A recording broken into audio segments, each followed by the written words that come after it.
What up, though?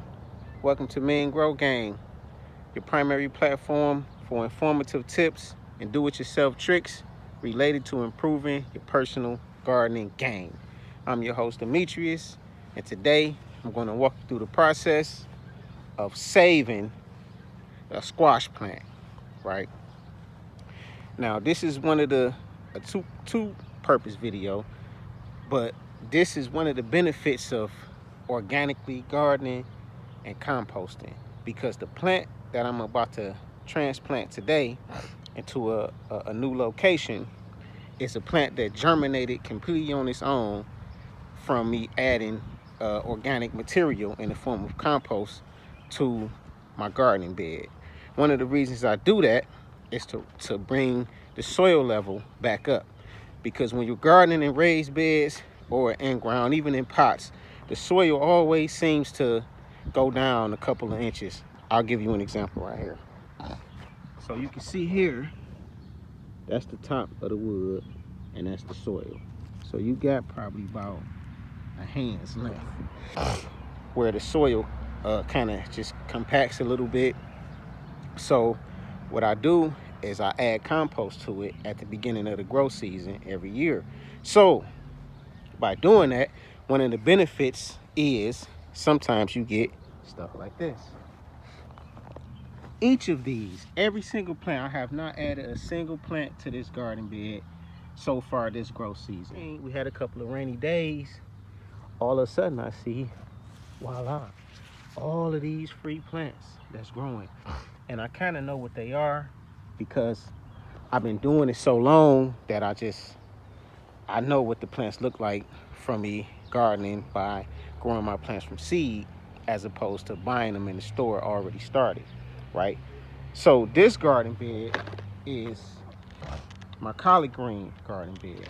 So I planted 9, 1, 2, 3, 4, and a couple of more. So what I wanted to do was mulch this bed in, so you can see that I started to add leaves that I collected at the end of last year's growth season. But the problem was, since we got a couple of nice rainy days, all these other plants, like all of these tomatoes right here, you can see all of the individual stems. So this is probably about 30 free tomato plants right here. Here you have a watermelon plant right here. Another, either watermelon or cantaloupe. They so related that when they're this little, you can't hardly tell them apart. So what I was going to do was what a lot of people normally do, is just cut those plants out, because you don't want them taking away nutrients every time you water and add fertilizer to the plants that you want to grow. You also watering and fertilizing and using resources and money watering the other plants. And if you aren't going to let those plants continue growing on to full maturity, what you normally do is cut those out, right? Or just cover them up and block the sun, and they was probably going to die anyway. So I started to do that. So in the process of doing that, I said, well, wait a second. These are free plants. Why don't I just create some other space? I had no other space already set aside for them. So I said, what if I just created a space and put them in? If they survive, they survive. If not, I was going to cut them out anyway. So that's what I'm doing today. I'm going to let you follow me through the process of doing one, and then I'll do a couple more, and I'll show you how much progress I made by the end of the day. So far, I put in a few cucumbers, and now I'm working on a squash. I see I got tomatoes, and I see I got watermelon and or cantaloupe. Could also be pumpkin, could also be cucumber. They look so much alike when they're that small until they get a couple of sets of leaves and they grow a few inches. Then they start to distinguish themselves. But as of right now, I'm fine with whatever they are, because it's just free food at this point. So, yep, day in the life. Stay tuned. All right, here we go. So these are the two I want to focus on. Give it a quick once over. Make sure there's no diseases or bugs eating them or reasons it'll be a waste of time trying to save them. Here's the spot. I'm going to clear. Just going in a circular motion, busting up that root system, getting rid of the grass.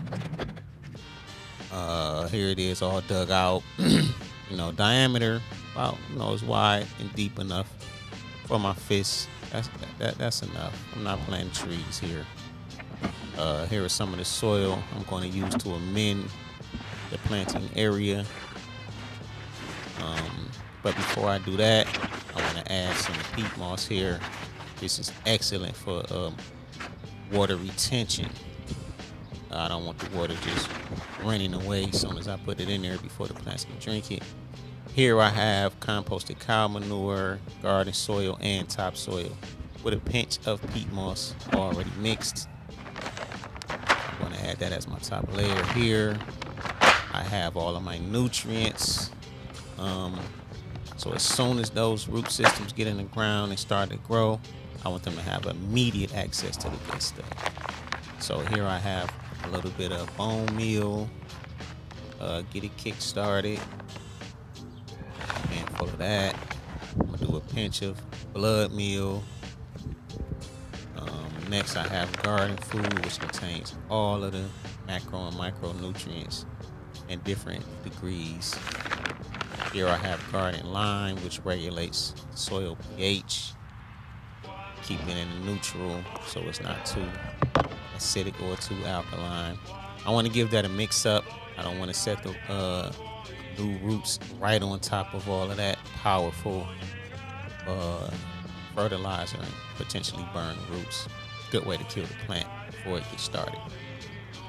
So here I'm just clearing out the area around the base of the stem. You don't want to go straight in and mess around and sever the roots.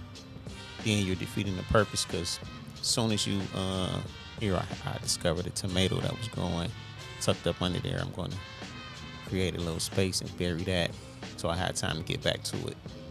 I'm going to save that one as well. But as I was saying, you don't want to sever the root system by going too close to the plant, and then it may look good for a couple of days, but as soon as you transplant it, it's going to be struggling because the root system is not intact enough to support all of that top growth. So I'm being careful to dig around the base of the plant before I cut. So here it is, boom, I got it out. You see I have roots sticking out the bottom. The whole root system is pretty much still intact. I didn't really disturb it at all. So as far as the plant is concerned, it doesn't even know that I took it out of the ground at this point. Here, I notice I have two other plants growing real close to it. See, that was one, and there's the other one. So even though I really could have not did this, went ahead and put it straight in the ground and just clipped those two, I decided to try to save those two as well. And here I have a fully intact plant, separate from the one I'm here to transplant. So now that I got that out the ground, you don't want to leave it out the ground for too long. The last thing you ever want is your root ball to dry out. So that's why I had the planting hole already prepared before I even took it out the ground. And boom, I'm just going to get it in there just deep enough where the top of the root ball is pretty much even with the surface of the soil. I'm going to backfill with the amended soil that I put in mixed up. Then I dug it back out a little bit just so I can have enough space to get this in there. Yep, so I'm going to add a couple more scoops of the good stuff. I want that to be on top. Plus, every time I water, it's going to dissolve a little bit and further provide nutrients to the plant. So, yep, there it is. Squash, free squash. I did no labor at all whatsoever. It generated on its own. And I'm going to see what it do.